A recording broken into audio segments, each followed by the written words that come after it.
Aloha, I'm Jim Olson. I'll be talking to you about roving reference using mobile devices. Well, reference has been a long-standing service provided by libraries, and the traditional model involved a central desk, a consolidated reference collection at that desk, easily available to the librarian, and a librarian who sits back and waits for patrons to come to them. Well, that's a safe model. It's familiar. We've been doing it a long time. We know all about it. But sometimes it can seem a little forbidding. But there's a new model. It involves getting out from behind the desk, going out into the stacks to meet the patron at the point of need, and using new technology to free the librarian from the desk. So why the new model? It's simple: improvement. We improve service by meeting our patrons where they need us. We increase our visibility and interaction with our patrons by going out where they are and helping them before they actually ask for it. And we improve security by being out in the stacks so we can see behavior and security problems, sometimes even before they become a problem. So there were some early moves towards roving. Salem South Lyon District and Westerville Public Library both used tablet PCs. They started doing this in 2004. Seattle was an early leader using Vocera voice communicators, and they were followed by a number of other public libraries. And then Seattle once again went with shelf end OPACs, and King County followed them. The tablet PC came out in 2003. It was an early touchscreen laptop running Windows XP. It had both a keyboard and a touchscreen, and it also was stylus enabled for handwriting recognition. It was a little larger and a little heavier than what we're used to in tablets nowadays, but it was definitely much more portable than anything that had been available before. The Vocera was a small audio communication badge, they referred to it. It's a little thing about the size of a USB thumb drive. People usually wore it hanging around their neck on a lanyard. It works through the Wi-Fi network.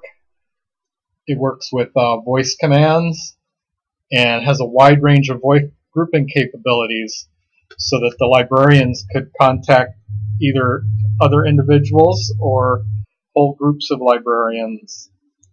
They could even forward phone calls through it. And then the shelf end OPAC allows librarians and patrons to access the OPAC in the stacks without having to go back to a desk. And so it was really neat because it allowed roving librarians even without high-tech devices.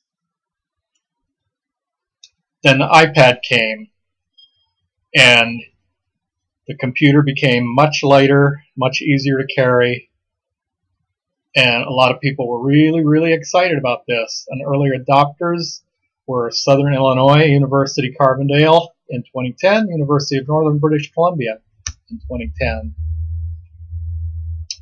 So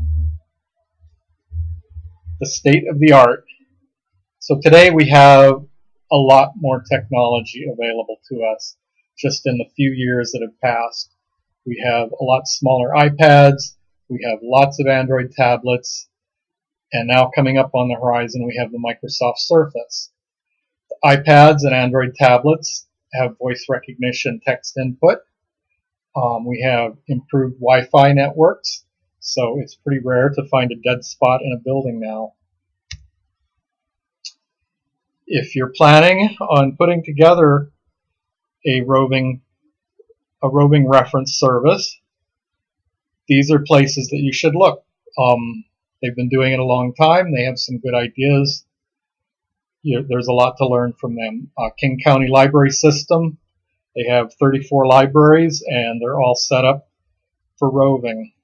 Westerville Public Library has been almost completely focused on roving since 2004, and the Seattle Public Library is constantly experimenting with new technology.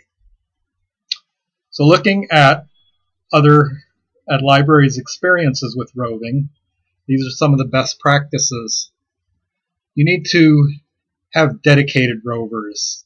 You can't just lay roving responsibilities on someone who already has a lot of responsibilities, or it's just not going to happen. UNBC found that. University of Northern British Columbia found that with one of their experiments, where they ended up with either the reference desk being understaffed or no one being out roving on the floor. You need effective scheduling. You need to allow the rovers to shift from the desk to the stacks, but you need to require a minimum time on the floor. UNBC, in their more successful experiment, required their rovers to go out on 90-minute shifts, and out of that 90 minutes, they were required to spend 30 minutes on the floor. King County Library System has a standard of 2 or 3 roves per hour and 20 minutes on the floor.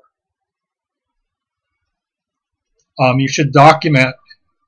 You need to keep track of interactions with the patrons so that you know what's going on, so that you know what kind of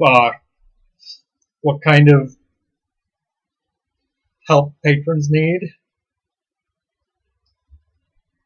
and how you can adjust your program to fit their needs. And then you can consolidate your collections. By putting your references back in the main stack, you only have to look for them in one place. One of the disadvantages of the reference collection was that you had your reference works both at their call number, or you had them in the reference collection, so they were spread out. Consolidating your collection makes it much more efficient. So it's a new library, folks. Go out in the stacks and meet your users where they are. Thanks so much.